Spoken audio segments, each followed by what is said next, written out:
ब्रेकनंतर बुलेटिनमध्ये तुम्हा सगळ्यांचं स्वागत। अंबादास दानवे बोलतायत, आपण थेट जाऊयात।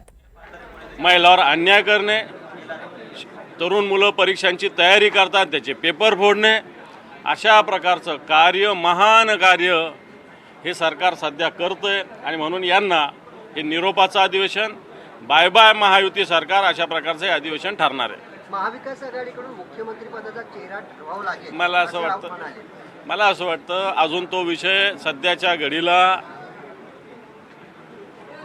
यांना पराभूत करणं हे उद्दिष्ट आहे। मुख्यमंत्री हा नंतरचा विषय।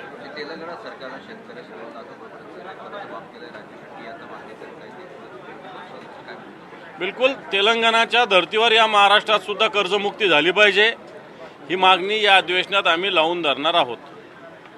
थँक्यू।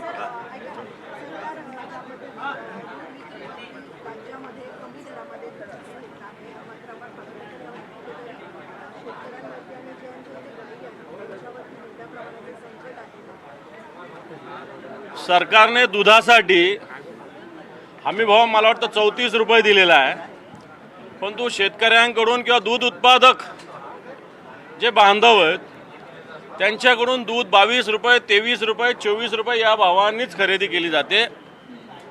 मागच्या काळामध्ये सरकारने दूध उत्पादक शेतकऱ्यांना पर लिटर 5 रुपये अनुदान देण्याची घोषणा केलेली होती, परंतु इतकी किचकट पद्धत होती की भीक नको पण कुत्र आवर अशा प्रकारची स्थिती होती।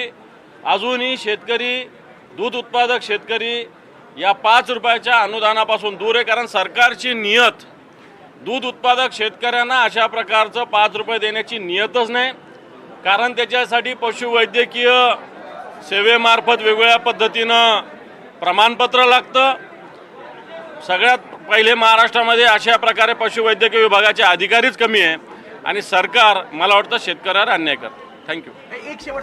तर विधान परिषदेचे विरोधी पक्षनेते माध्यमांशी संवाद साधत होते। खरं तर पीक विमा कालच काही घटना समोर आलेल्या आहे। 77 रुपये, 82 रुपये पीक विम्याचे मिळाले। याच्यात नियम असा आहे की सरकारने याच्यामध्ये 1000 रुपये करून खात्यात भरले पाहिजे, अशा प्रकारचा नियम आहे सरकारचाच, या राज्य सरकारचा। परंतु अशा पद्धतीने शेतकऱ्याच्या हातात तर 77, 82, 88 रुपयाचे चेक आले असेल तर मला वाटतं हा शेतकऱ्यावर अन्याय आहे।